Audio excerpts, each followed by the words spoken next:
Sue Kedgley. Thank you, Mr Speaker. Well, before the budget was announced, the Prime Minister said in this House that there would be good news in the budget for the elderly and for aged care. Well, I'm not sure what the Prime Minister meant, because there was no good news, there was only bad news. There was no new budget funding for aged care, despite the acute shortages of staff in many aged care homes and the pitifully low wages that aged care workers are paid. And there was no increased budget for home care either.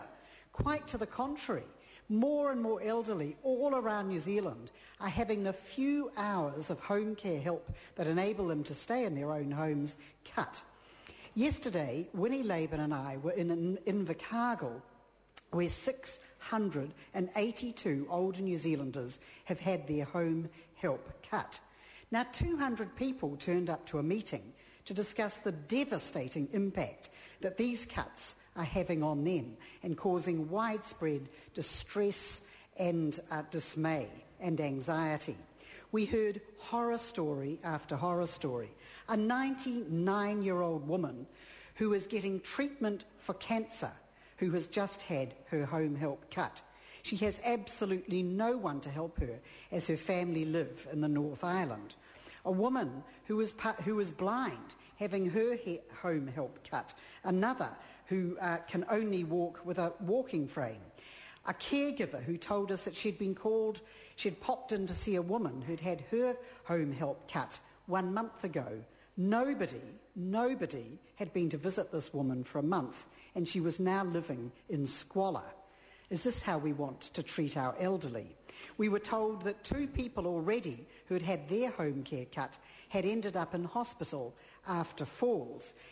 These drastic cuts to home care around the country, which the National Party campaigned against before the election, amount to little more than discrimination and even abuse of our elderly. And the story is equally grim for aged care.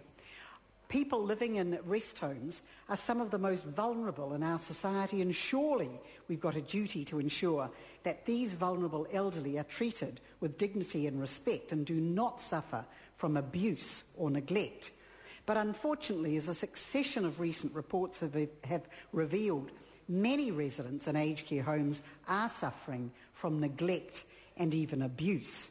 We have reports of residents not being showered for days on end, not being walked properly, suffering from malnutrition, weight loss, lack of fluids, dehydration, not being fed properly, being put on psychotic medication to keep them quiet, residents not being discovered for 8 hours after a fall, and so on. I could go on and on at the reports that people have been telling us, as well as those that have been reported in official documents.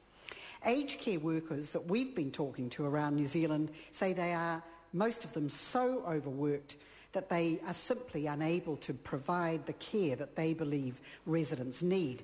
Many say they are instructed not to talk to residents because they're too busy, and that is not in their job description.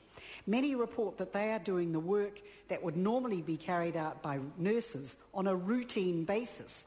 Despite lacking qualifications or training, they are dispensing medication, even things like morphine, on a routine or even daily basis. And nurses themselves report that they're caring for as many as 30 or even 50 residents on their own on a shift. One nurse I talked to was responsible for 30 residents in an aged care facility and another 33 in villas.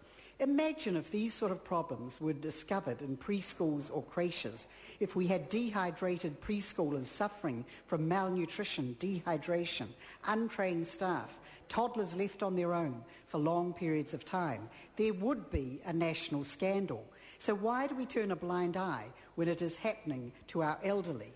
One of the main reasons, I believe, for these incidences of neglect and abuse just keep on surfacing is that the aged care sector is almost completely deregulated. There are no minimum staffing levels or any minimum qualifications for aged care workers. So on the one hand, we have large multinational corporations making huge profits out of aged care. Ryman's got profits of $61 million last year.